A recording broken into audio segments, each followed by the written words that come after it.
Jennifer Vahlbruch, welcome. Thank you. Hi. Thanks for being here. Yes. Thank you for having me.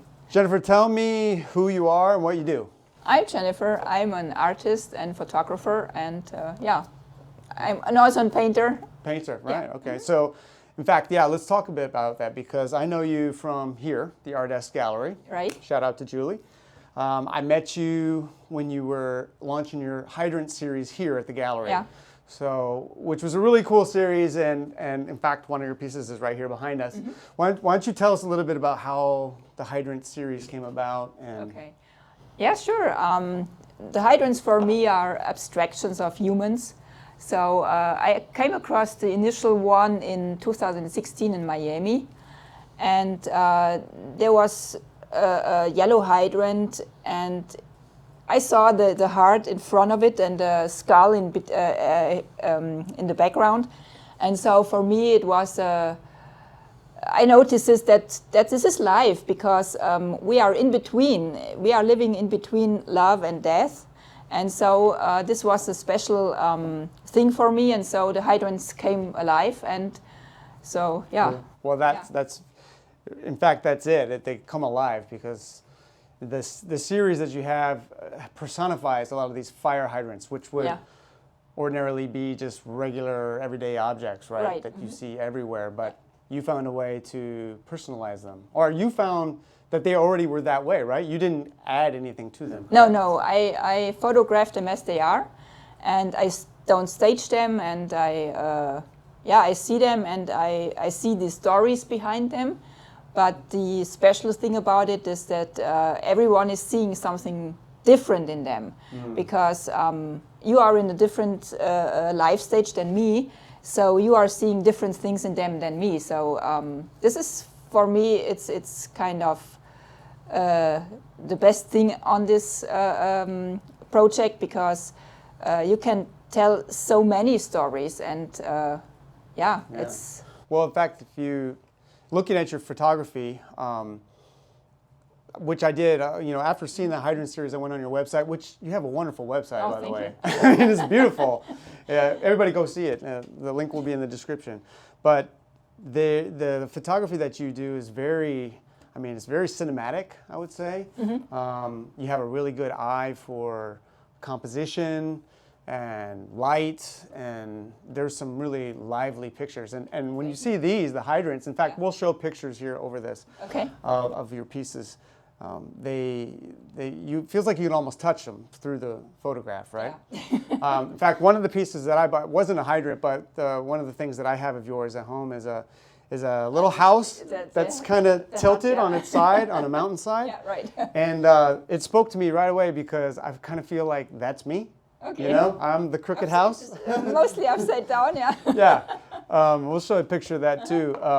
And so I think you told me, right, that that was a place that you knew, a place that you saw, and that's just the way it was, right? Right. Mm-hmm. So you photograph life as it is. You're not setting up shots. No. You didn't you didn't dress up these fire hydrants. It just... No, I see them, and some of them are so cute, and some of them are full of grass and everything. So you have to have a good eye to see them. And somehow my hubby has to do lots of U-turns when I see them when we drove by. So So you're always looking out for the hydrants when you're driving around. Sure. And then when you gotta stop it, so you always have your camera with you. Yes, also. Okay. Yeah. Cool. And so, how long have you been a photographer then? Oh, since 2003. 2003. Okay, a long time then. Yeah? Okay, so you've been doing it. Yeah. And so that has been your art career for the most part up until recently. And tell us a little bit of how you went from photographs to painting and abstract painting. I've done painting also in Germany, where I was born and raised. So mein Deutsch ist nicht gut. Sorry. Okay. My English isn't. No, your English is great. Your English is great.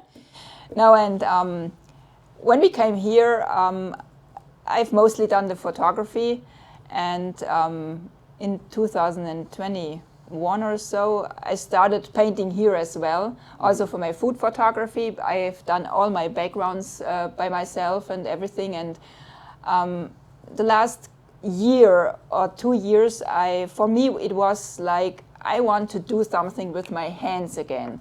So it was too much in front of the computer, too much. You heard about AI and everything, so I thought, okay, it would be great to do something with your hands and just your imagination. So it's So it was a physical thing. You wanted to be working with your hands again. Yeah, right. Yeah. And that's not doing it for you. Yeah, it's also a huge part of my life also now. But and I don't want to miss photography.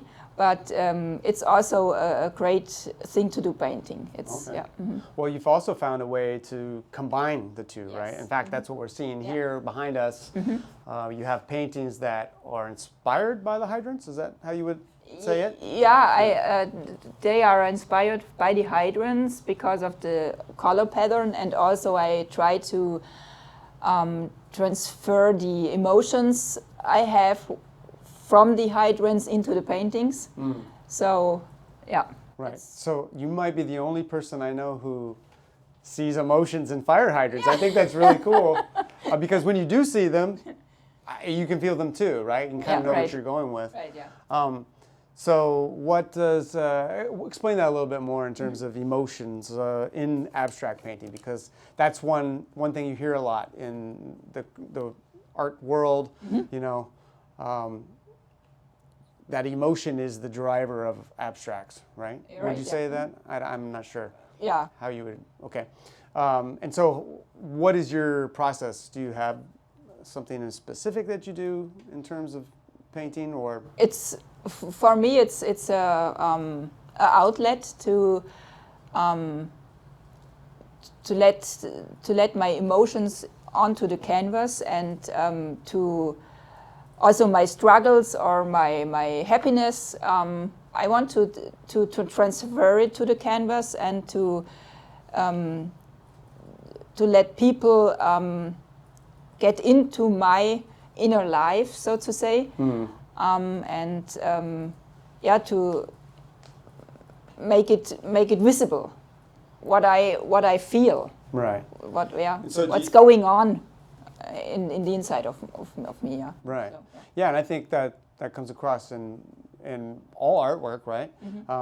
I feel like there's a little bit more pressure on the abstract artists because it's a little more subjective, right? Yeah, that's right. Of what it is.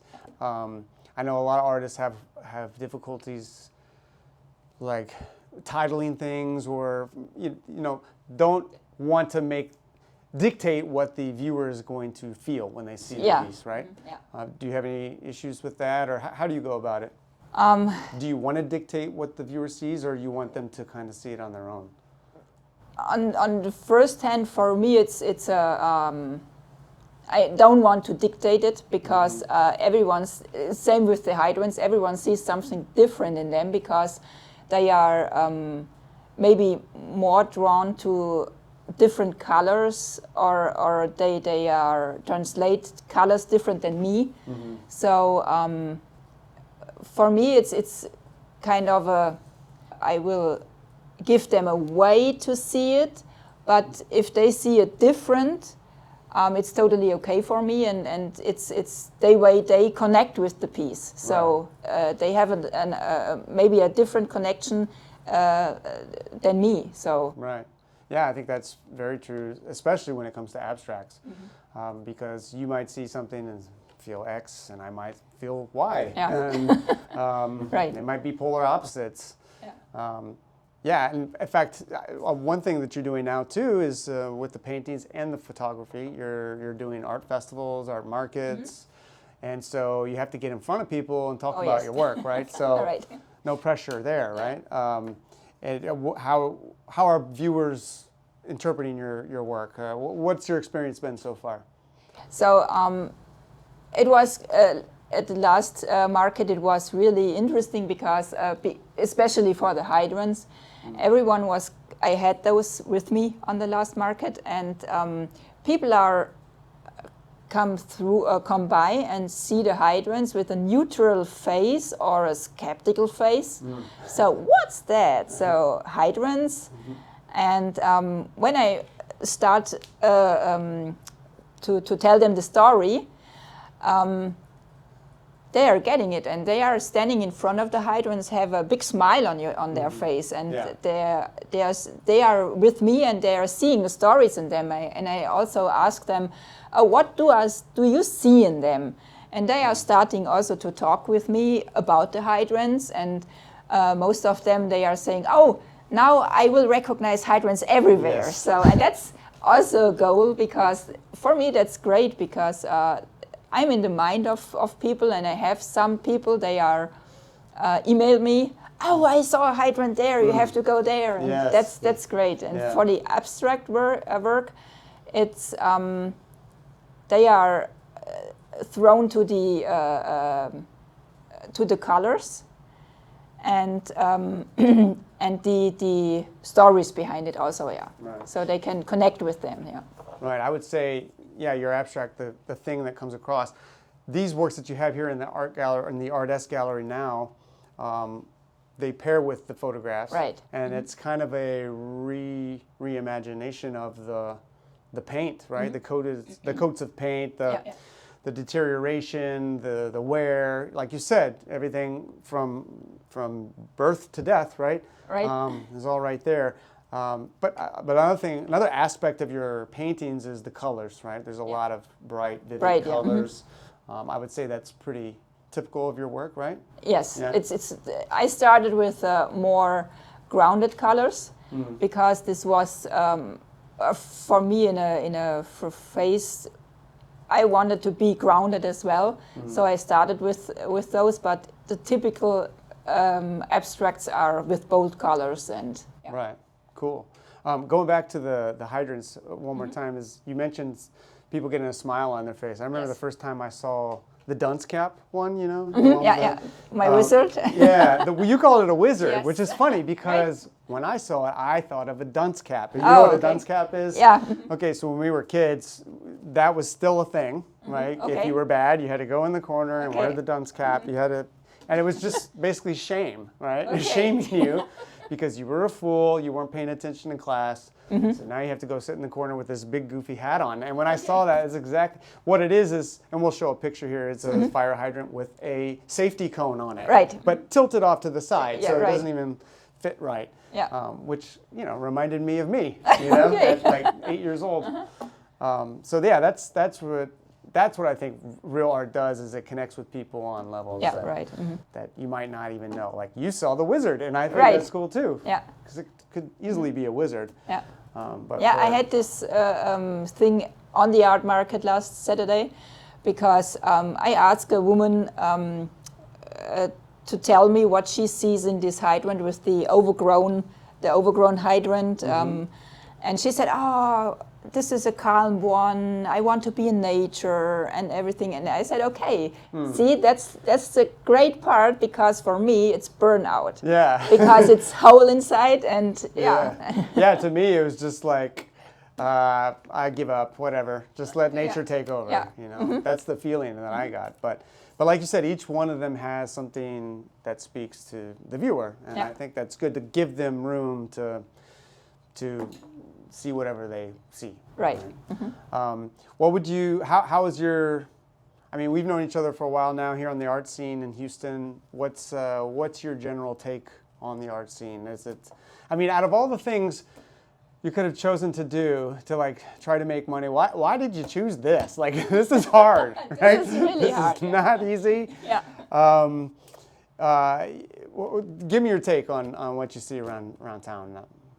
Yeah, it's for me. It's because I can change something, that people see things different. Because for me, it's about seeing things from the everyday different, and this is what make art for me so great, because it's not. For me, it's not just a flower or a landscape, I started with landscape, so it's also great. But for me, it's changed. It's also for me, it's a transformation in my art because I see stories behind it. I can tell stories with it, and so yeah, that's and for me, I want to do this. It's yeah. You want to tell stories, right? Yeah. Yeah. I think going back to your website, I remember going through it, and there's several landscape photos that really are captivating. Okay. Things that I really like. I like things that show big scope, like wide angle scopes of large areas. And you have a couple of architecture pieces there that are really cool. There's one like on a beach with like a little, what do you call that? A lifeguard tower or something on the beach with some beautiful, crazy sky in the background. Very cinematic, like it's a drama, you know. Okay, makes you feel something. And I feel like, you know, that kind of comes into your painting now too. As you start painting, I feel like you're getting in there. You're trying to muster something. Tell us a little bit about, because if you follow your Instagram, one things that I note about your posts is that you get your hands dirty a lot. Oh yes. You make messes. So tell us a little bit about your methods. What kind of things do you do in the? So I use a lot of things to create my art, and unusual things.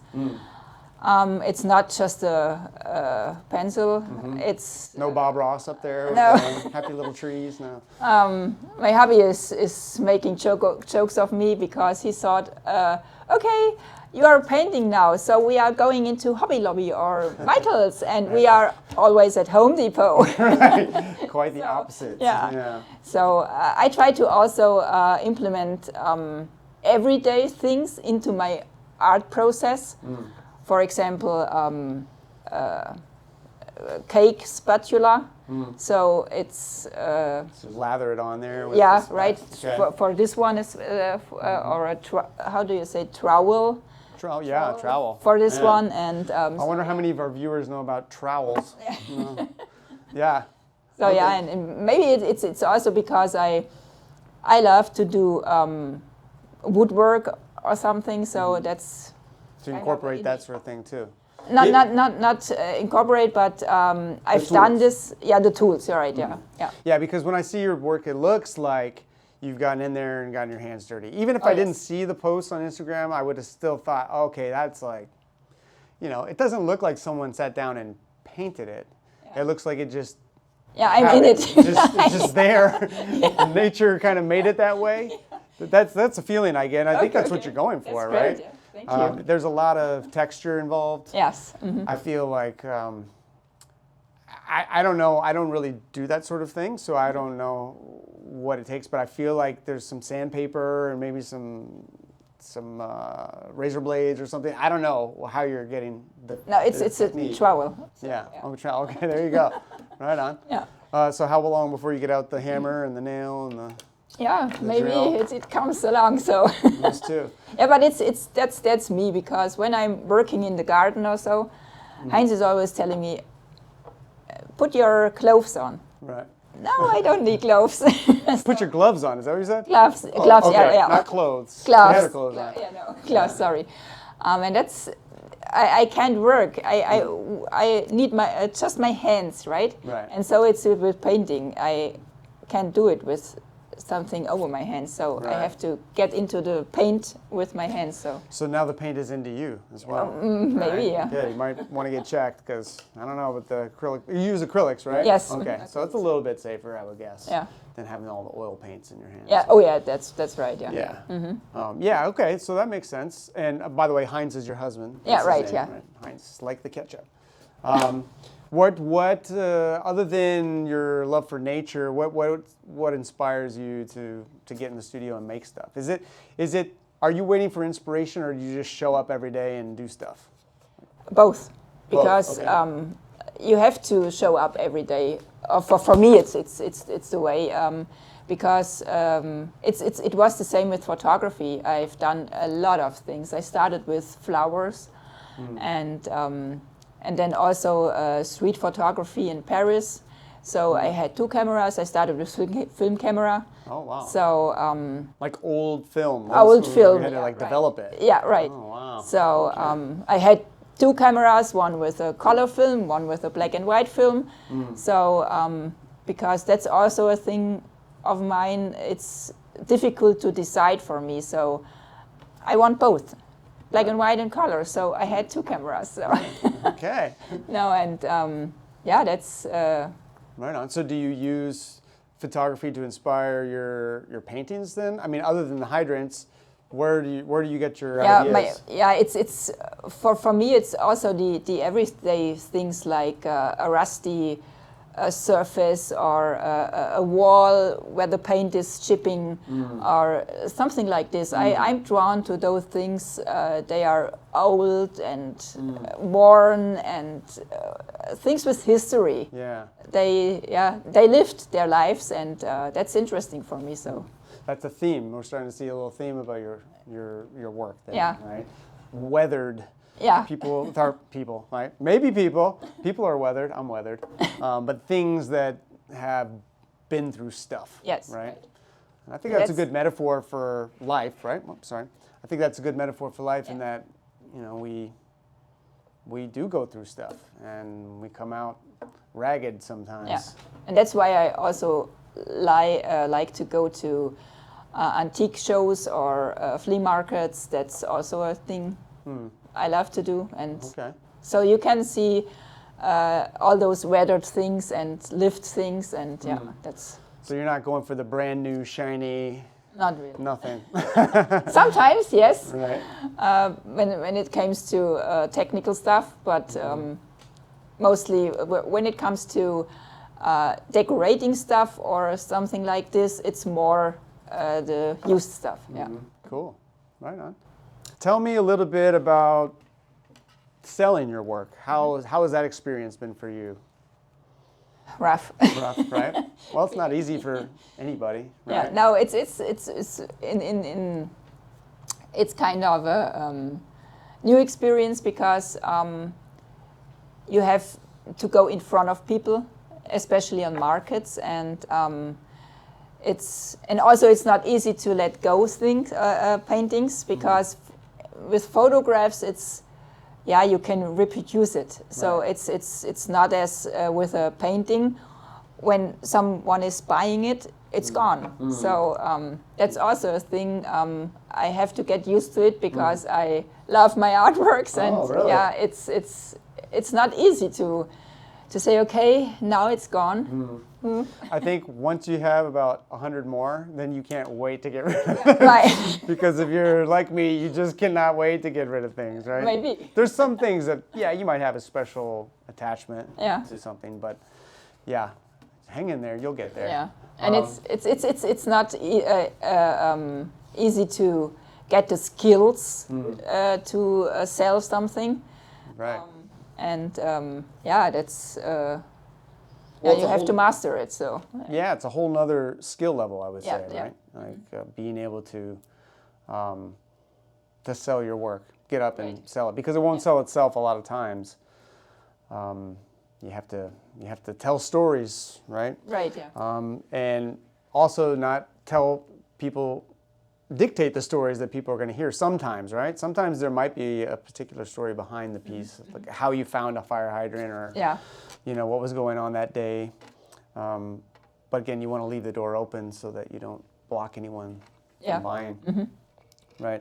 How about the social media world? How are your feelings about that? I know we share some of the same frustrations. What do you think that has done to the art world in general? On the other, on one side, it's a big opportunity for all artists because you can marketing yourself. You have it in your own hands, and it's not more this thing with galleries and everything that you are gatekept. Gatekept. So it's more in your hands, and you have to do your best to get the best out of it. But it's water with in the ocean. Whirlpool? No, with all the sharks. Oh, So yeah. Sharks in the water. Right. Yeah. So it's not easy to get in front of people, to especially in front of the right people, to get seen. So you have to try some different stuff. Yeah. Well, the thing that I don't like about it is that no longer do you have to be like. No longer is it about the art; it's about the hook, like how you get people to see the art. So now you have to be a filmmaker, you have to be a poet, you have to be a musician, you have to be all the things in order to get people's eyeballs on your stuff, because it's all algorithm based now, right? That's right. Yeah. So, what happened to the time when you just do the thing you like, paint, or take a picture, right? I mean, remember when Instagram used to be just photographs? Yeah. That was all it was. Oh, yes. And now again, like you said, it's a two-way street. Like Right. One, you could be found by millions of people for almost no reason at all. Yeah. But at the same time, you have to put more work into it than you want, because it's really time-consuming. Right. So yeah. Right. Yeah. So it's a hustle. You have to do a lot of other things other than just art, right? Tell us a little bit about why is it you chose to use acrylic paint and go this method? What drew you to it? The medium, I would say. Yeah, because I'm impatient, because I couldn't wait for oil paint to dry. Okay, that makes sense. No, it's also you have so many colors, and you can mix it really great, and you can mix it also with mediums to get those somehow those structure and texture. So that's a great way for me. So yeah. Yeah, it does dry a lot faster. That's for sure. Do you did you do any painting when you were in Germany before, or no? Yes. Okay. So how long did you have of a break between painting and not painting? I think mostly 8 to 10 years. Okay, so it was a while. It was a while, yeah. So it was going back into the vault and pulling things out. Okay, cool. And so what made you decide that you wanted to go that route? The first thing was I want to see what I've done, and because when you are photographing things, it's mostly on your on your computer, and you have to print it out, and with painting you can see the results so real quick, and right, and you can hold it, you can touch it, right, the whole thing. Tell me, how would you define art? What is art? Wow. Right. For me it's a way to express myself and to help others being happy and seeing value in the everyday things. So just with my hydrants, so they can see when you are drive, you have to smile when you see a hydrant next time, maybe. Okay. So, and that's for me the passion for me, that people are maybe overthink the everyday things. Do you feel like art has to have meaning? Can you just paint for painting's sake? Yeah, sure, but for me, art is something different. It's for me, it's bringing value to your walls, and it's not just decoration. It's a point, a starting point where you can have some discussions with each other, what you are liking, what you are seeing in it.